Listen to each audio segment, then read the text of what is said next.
Hello दोस्तों, स्वागत है आपका हमारे YouTube चैनल राकेश पंचोली जहाँ पर आज बहुत समय बाद मौका मिला है वीडियो बनाने का। ये बहुत दिनों का गैप हो गया, उसके लिए क्षमा चाहते हैं। और आज का विशेष टॉपिक है प्रॉफिट एंड लॉस।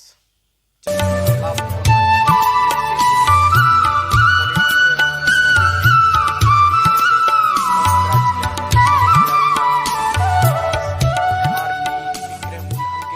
ये चीज़ों पर हम जोर देंगे, उस पर क्वेश्चन भी करेंगे और उनको समझते हैं कि किसको क्रय मूल्य कहेंगे, कैसे लाभ हानि ज्ञात किया जाता है। तो छोटी छोटी बेसिक बातों को हम यहाँ पर डिफाइन करेंगे। ये मैं भी जानता हूँ कि जो क्वेश्चंस आते हैं वो अच्छे लेवल के ही क्वेश्चंस आते हैं, मगर अगर आपको लेवल ही नहीं मालूम है किस तरीके के क्वेश्चंस आते हैं तो आप एग्जाम में बैठेंगे तो कुछ खास हो नहीं पाएगा। तो आइए समझते हैं, शुरू करते हैं। लाभ हानि, प्रॉफिट एंड लॉस। लाभ हानि, profit and loss, profit and loss. इसमें जो मुख्य बातें हैं, एक होता है क्रय मूल्य, जिसको हम कहते हैं कॉस्ट प्राइस। क्या कहते हैं? क्रय मूल्य, यानी कि कॉस्ट प्राइस। कॉस्ट प्राइस इसी को हम सीपी कहते हैं। क्या? सीपी से इसको डिनोट करते हैं। ऐसे एक हमारा होता है विक्रय मूल्य। क्या होता है? विक्रय मूल्य। तो विक्रय मूल्य को हम कहते हैं सेलिंग प्राइस। क्या कहते हैं? Selling price. सेलिंग प्राइस, इसको हम एसपी कहेंगे। सेलिंग प्राइस यानी एसपी से नोट करेंगे। अब सीधी सी बात है, एक एग्जाम्पल के थ्रू समझते हैं कि लाभ हानि किस पर ज्ञात किया जाता है और क्या कारण है। तो जैसे मान लीजिए कि हमने 100 रुपए की कोई वस्तु खरीदी। खरीदने का मतलब क्रय की है, यानी कॉस्ट प्राइस है। और 80 रुपए में हमने उसको बेच दिया है, यानी कि सेल कर दिया है, सेलिंग प्राइस। अब 100 रुपए की खरीद कर लाया, 80 की बेच दी, तो कितने रुपए की हानि हुई? तो आप कहेंगे सर 20 रुपए का लॉस हुआ। किसका लॉस हुआ है? 20 रुपए का लॉस हुआ है। तो इस तरीके से अब यहां से हमारा जो एक फॉर्मूला बनेगा कि हानि बराबर, जब भी दिया हो हानि बराबर, यानी कि क्रय मूल्य माइनस विक्रय मूल्य, माइनस विक्रय मूल्य, माइनस विक्रय मूल्य। तो इस तरीके से हम फॉर्मूले ज्ञात करेंगे। इसमें आपको याद करने की कोई जरूरत नहीं है, इस तरीके से हम ज्ञात करेंगे। तो हानि बराबर हो जाएगा क्रय मूल्य माइनस विक्रय मूल्य। अब जैसे मान लीजिए ये हमारा फॉर्मूला ये बन गया, हानि बराबर। अब प्रॉफिट बराबर निकालते हैं। अब 80 रुपए की चीज मैं खरीद कर लाया, 80 रुपए की खरीद कर लाया, खरीदने का मतलब क्रय किया है मैंने, और 100 रुपए की मैंने बेच दी, यानी कि सेल कर दिया। अब 80 की खरीद कर लाया, 100 की बेच दिया, प्रॉफिट कितने का हुआ? 20 रुपए का प्रॉफिट हुआ हमको। अब यहां से हम लाभ बराबर सूत्र निकाल सकते हैं कि लाभ बराबर, लाभ तब हुआ है हमको जब हम सेलिंग प्राइस में से क्रय मूल्य घटाएंगे, यानी कि विक्रय मूल्य माइनस क्रय मूल्य, माइनस क्रय मूल्य, तब हमारा निकलेगा लाभ। तो लाभ बराबर हमारा जो सूत्र हो गया विक्रय माइनस क्रय हो गया। यहां से हम लाभ निकाल सकते हैं। अब लाभ हानि प्रतिशत में निकालना है तो किस तरीके से निकालते हैं? तो नोट करके आपको ध्यान रखना है ये बात कि लाभ हानि हमेशा, लाभ या हानि हमेशा क्रय मूल्य पर गिने जाते हैं, हमेशा क्रय मूल्य पर गिने जाते हैं, क्रय मूल्य पर गिने जाते हैं। अब कैसे कैसे? तो हमको कैसे, जैसे मान लीजिए एक एग्जाम्पल है, अब हमें इसे 20 रुपए की हानि हुई है। तो 20 रुपए की हानि हुई किस पर हुई है? क्योंकि 100 रुपए पर हुई है, 100 रुपए पर खरीद कर लाए थे हम, तो 100 रुपए पर हानि हुई इंटू 100, प्रतिशत निकालेंगे। 100 से 100 कट गया, 20% हमारा यहाँ से हानि निकल के आएगा माइनस में। ठीक है। अब यहाँ पर हमारा लाभ हुआ, तो हमको लाभ कितने का हुआ? 20 रुपए का ही लाभ हुआ। 20 रुपए का लाभ हुआ, किस पर हुआ? क्रय मूल्य कितना है? 80 रुपया, तो 80 पर लाभ हुआ इंटू 100, प्रतिशत निकालने के लिए इसको काट देंगे। 20 चौक 80, 4 25 100, तो यहाँ से 25% हमको प्रॉफिट हो जाएगा। तो इस तरीके से हम जो है बेसिक चीजें हैं, ये बहुत ज्यादा काम की हैं। अगर आपको फाउंडेशन आपकी मजबूत है तभी आप अच्छे लेवल के क्वेश्चंस कर पाएंगे। अब आगे देखते हैं इनसे जुड़ी हुई जो बातें हैं मुख्य मुख्य, उनको देखते हैं। ये जो है जैसे क्रय मूल्य क्या है, तो कॉस्ट प्राइस है। कोई लाभ हो या हानि हो, हमेशा क्रय मूल्य क्या है? अपॉन में आएगा। इसी पर हम इन सब चीजों को गिनेंगे। अब क्या है आगे? अब दो एग्जाम्पल करते हैं उनसे रिलेटेड। जैसे मान लीजिए राम ने एक घोड़ा, यहां पर लिखते हैं राम ने एक घोड़ा राम ने एक घोड़ा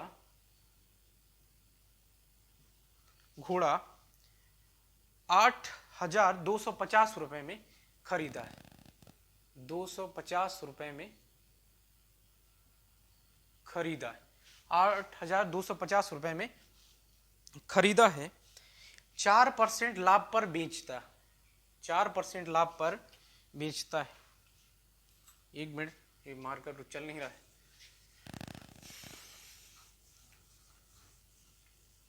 दोबारा लिखते हैं इस क्वेश्चन को, दोबारा समझना। राम ने एक घोड़ा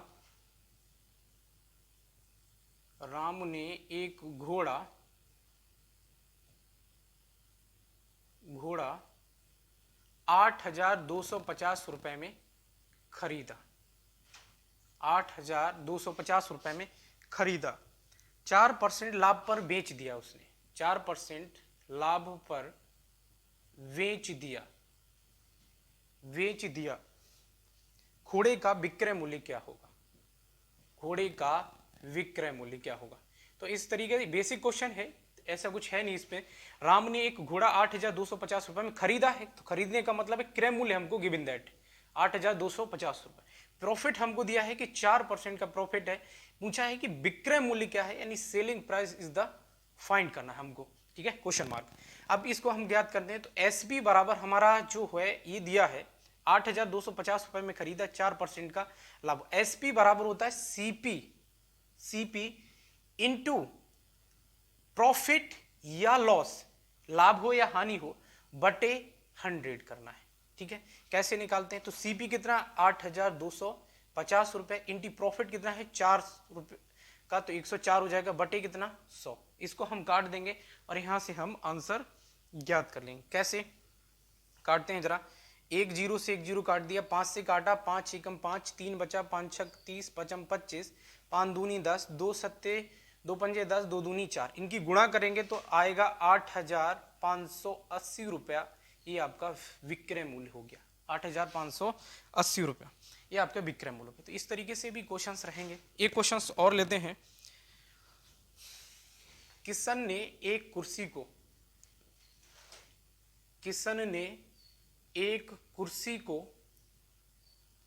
कुर्सी को 490 रुपए में खरीदा, 490 रुपए में खरीद कर 5% हानि पर बेच दिया, खरीद कर 5% हानि पर बेच दिया, 5% हानि पर बेच दिया। कुर्सी का विक्रय मूल्य ज्ञात कीजिए। कुर्सी का विक्रय मूल्य ज्ञात करना, यानी हमको सेलिंग प्राइस जो है ज्ञात करना है। विक्रय मूल्य ज्ञात कीजिए, विक्रय मूल्य ज्ञात कीजिए, यानी कि सेलिंग प्राइस हमको ज्ञात है। तो सेम फार्मूला लगाना है। एसपी बराबर हमारा होता है सीपी इंटू प्रॉफिट या लॉस अपॉन 100। तो ये सीपी हमारा पास कितना है 490 में खरीद कर 5% हानि पर, यानी 95 बटे 100 करना है आपको, ठीक है। 5 से काट देना है, 0 का 0 0, 5 दूनी 10, 19 पना 95, और ये पॉइंट में आएगा 2, ये कटेगा 2 दूनी 4, 2 चौक 8, 2 पंजे 10। इनकी गुणा कर देना है तो आपका लगभग आएगा 465.50 रुपया, बस से आपका आंसर आएगा। तो इस तरीके से आप क्वेश्चंस कर तक सकते हैं। हमने 4 फार्मूले को ध्यान में रखना है कि हमको लाभ कैसे निकालना है। तो लाभ बराबर विक्रय माइनस क्रय, हानि बराबर क्रय माइनस विक्रय, और एसपी यानी सेलिंग प्राइस निकालना तो सीपी इंटू प्रॉफिट या लॉस अपॉन 100, ठीक है। और एक दूसरा फार्मूला भी होता है, जैसे सीपी बराबर निकालना है।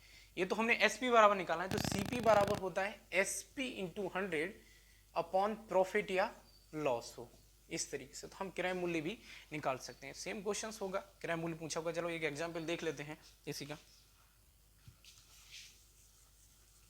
क्रय मूल्य कैसे ज्ञात करते हैं, है ना? क्रय मूल्य कैसे ज्ञात करते हैं? क्रय मूल्य देखते हैं, क्रय मूल्य कैसे ज्ञात करते हैं। एक मेज को 517 रुपए में, एक मेज को 517 रुपए में खरीद कर 517 रुपए में बेचने पर 10% लाभ होता है। बेचने पर 10% लाभ होता है, 10% का लाभ होता है। मेज का क्रय मूल्य कितना? मेज का क्रय मूल्य, अब क्रय मूल्य का मतलब है हमको सीपी ज्ञात करना है। सीपी कॉस्ट प्राइस, तो कॉस्ट प्राइस बराबर एसपी इंटू 100 अपॉन प्रॉफिट हो या लॉस हो। ठीक है, तो अब एसपी हमारा कितना है 517 रुपया, इंटू 100 करना है। प्रॉफिट कितना हुआ 10% का यानी 110, जीरो से जीरो कट देना है, इधर कटेगा तो 11 पंजे 55, 11 चौक 44 हो जाएगा और 11 सत्ते 77 हो जाएगा। तो ये कितना हो गया 470 रुपए में इसने खरीदा होगा एक मेज को। ठीक है, तो इस तरीके से आप क्रय मूल्य भी ज्ञात कर सकते हैं। इससे जो नेक्स्ट है, हमने 4 फार्मूले देख लिए हैं, इससे जो नेक्स्ट फार्मूले हैं वो अगली वीडियो में आपको मिलेंगे। अगर आपको अच्छा लगा है क्लास तो इसको लाइक जरूर करना और चैनल पे पहली बार आए तो सब्सक्राइब जरूर करना और शेयर भी करें। Thank you.